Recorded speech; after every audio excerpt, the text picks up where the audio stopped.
Thank you very much. It's time for us to talk nutrition. And doing justice to that today is Dr. Duka Kalu Maju.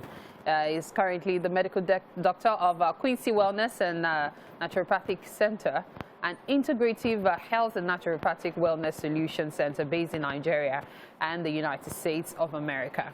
He officially joined the Quincy Wellness and Naturopathic Center in 2020. He's also undergoing training to become a qualified and licensed physician of naturopathic and traditional medicine.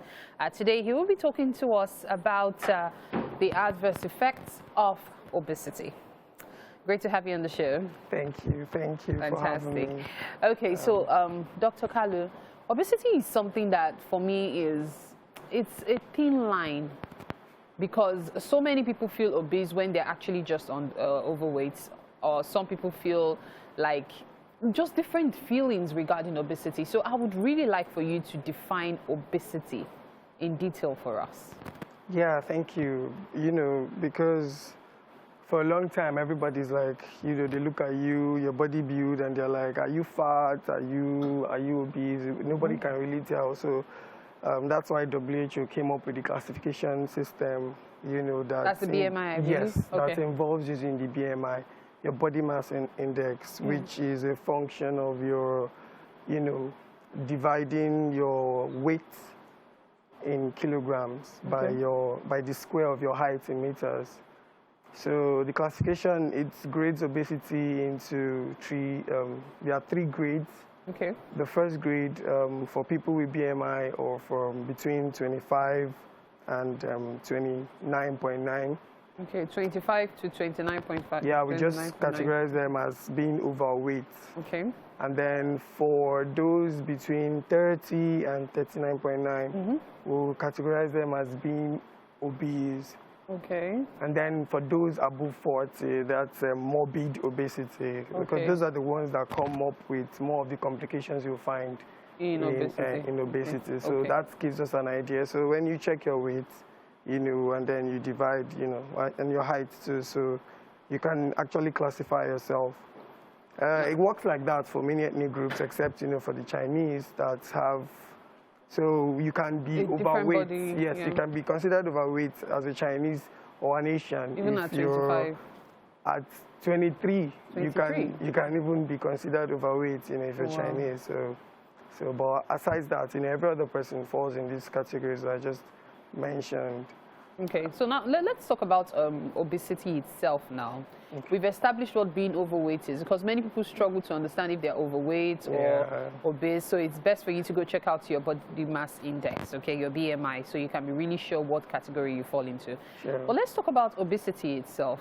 What exactly are the adverse effects? What are the consequences of being obese?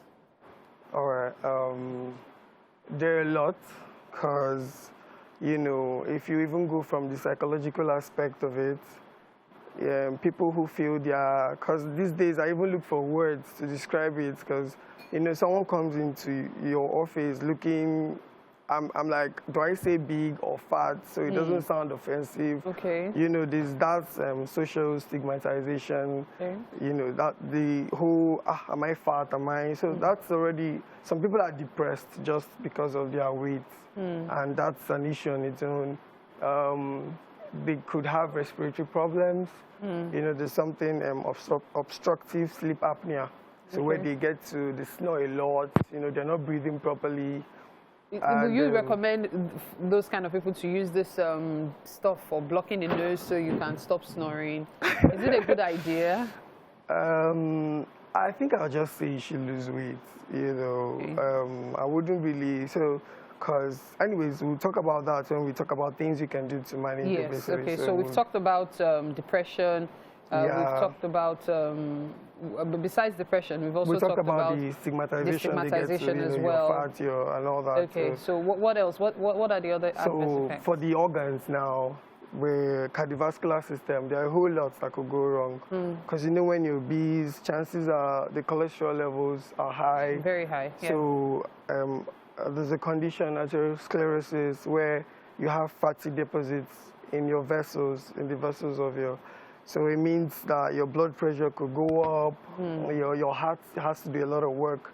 can imagine your heart trying to pump blood around, you know, the surface area. So it's a lot of work for the heart. So cardiomyopathies, hyperventricular issues, you know, just coronary artery diseases, just a whole lot for that. Stroke when it comes to the brain and all, you know. So it's not good for a lot of cancers too.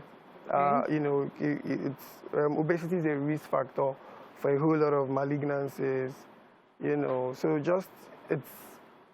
So you were mentioning earlier that you will talk about the ways to avoid it or how to manage it.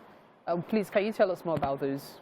Okay, yeah, sure. Because you know, causes, the genetic factors. Of course, if you're, you know, there are genetic factors. There's a diet, because it's a disease of lifestyle. Yeah, so your diet plays a huge role, because you have to get that energy balance right. If what's coming in, you know, there's no expenditure, you just accumulate all that stuff, and then it makes you big. So whatever is going in, you should always balance it up, you know. Your diet should be good, you should exercise regularly. That helps with the expenditure, you know, increases your, you know, blood flow, circulation and all that. Okay. Your diet, yeah. So so that's for the causes. Okay. So for you to, managing it would now have to be trying to do all those things. You know, now that we have an idea of what the cause is, of course, genetically, there's not much you can do because that's how you were made. But if you get the energy balance right, because I've heard some people say, oh, I just get fat because I'm happy, and then I'm now overweight. You get it? So I'm like, okay, so eat less. Eat less. Maybe if you eat a bowl of rice together with the happiness, it makes you big. So maybe just eat a quarter. But don't reduce the happiness. Don't reduce that, because you need to be happy. Oh, Dr. Kalu, thank you so much. Thank you so much for your time. I especially took out the fact that dieting is important. Yes. And even if you can't do anything about it being genetically, you know, being a genetic problem, you can also at least manage it just so you can live a healthy lifestyle. Thank you so much for your time. Thank you. All right, we will take this break. Wake Up Nigeria continues in a bit. Stay with us.